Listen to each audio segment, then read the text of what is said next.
വഹാബികളും കേരളത്തിലെ മൗദൂദികളും കേരളത്തിലെ മുജാഹിദ് ജമാഅത്തെ ഇസ്ലാമികളാണ് എന്ന് നിങ്ങൾ മനസ്സിലാക്കിയേ പറ്റൂ.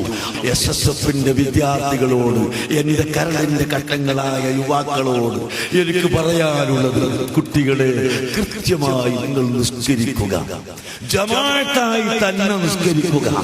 പള്ളിയിൽ പോയി ജമാഅത്തായി നിസ്കരിക്കുന്ന മനുഷ്യന് വലിയ നേട്ടങ്ങളുണ്ട് എന്ന് ഞാൻ ഓർമ്മപ്പെടുത്തുകയാണ്.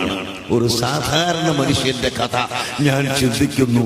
ഒരു സാധാരണ മനുഷ്യനായിരുന്നു ഒരാളാണ്. അദ്ദേഹം ജമാഅത്ത് ഒഴിച്ചതായി ഞാൻ കണ്ടിട്ടില്ല. വ്യക്തമായി തന്നെ പറഞ്ഞാൽ എന്റെ ഭാര്യയുടെ പിതാവ് ഇത് പറയട്ടെ, അദ്ദേഹം ജമാഅത്ത് ഒഴിച്ചിട്ട് ഞാൻ കണ്ടിട്ടില്ല ജീവിതത്തിൽ. എല്ലാ സമയത്തും ജമാഅത്തിന് പോകും. എന്നിട്ട് അദ്ദേഹത്തിനുണ്ടായ ഒരു ഗുണം ഞാൻ ഇങ്ങനെ ആലോചിച്ചു. മരിക്കുന്ന ദിവസം മർക്കസ് സഖാഫത്തി സുന്നിയുടെ ഹോസ്പിറ്റൽ പൂനൂരിൽ, മദീനത്തുള്ള ഹോസ്പിറ്റൽ കിടക്കുന്നു. ഞാനും അവയനത്ത് തങ്ങളും രാത്രി മഗ്‌രിബിന് ശേഷം അവിടെ എത്തിയപ്പോൾ ഞങ്ങളോട് പറയുന്നു, നിങ്ങൾ രണ്ടാളും വരാൻ കാത്തിരിക്കുകയാണ്. എന്നെ മഗ്‌രിബിന് തന്നെ ഇവരൊക്കെ പറഞ്ഞേക്കാൻ തീരുമാനിച്ചിരിക്കുന്നു.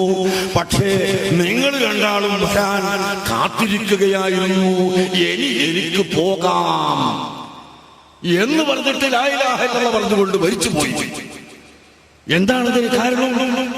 ജീവിതത്തിൽ ജമാഅത്തായി നിസ്കരിക്കുന്ന ഏറ്റവും വലിയ പതിവുള്ള വ്യക്തിയായിരുന്നു. ഈ അടുത്ത കാലത്ത് എന്റെ ഒരു സഹോദരൻ മരിച്ചു. അദ്ദേഹത്തിന്റെ സ്ഥിതി അത് തന്നെ. മരിക്കുന്നതിന്റെ 5 മിനിറ്റ് മുമ്പ് എല്ലാ കുടുംബങ്ങളെയും വിളിച്ചു വരുത്തി വസിയത്ത് ചെയ്ത്, ഞാൻ ഇതാ മരിക്കുന്നു എന്ന് പറഞ്ഞുകൊണ്ട് ലാ ഇലാഹ ഇല്ലല്ലാഹ് എന്ന ഉച്ചത്തിൽ പറഞ്ഞു മരിച്ചുപോയി. കാരണം അദ്ദേഹം ജമാഅത്ത് ഒഴിക്കാറുണ്ടായിരുന്നില്ല. അതുകൊണ്ട് എന്റെ SSFന്റെ വിദ്യാർത്ഥികളെ, സഹോദരങ്ങളെ, നിസ്കരിക്കുന്നത് ജമാഅത്തായി തന്നെ നിസ്കരിക്കാൻ നിങ്ങൾ ഉത്സാഹിക്കണം.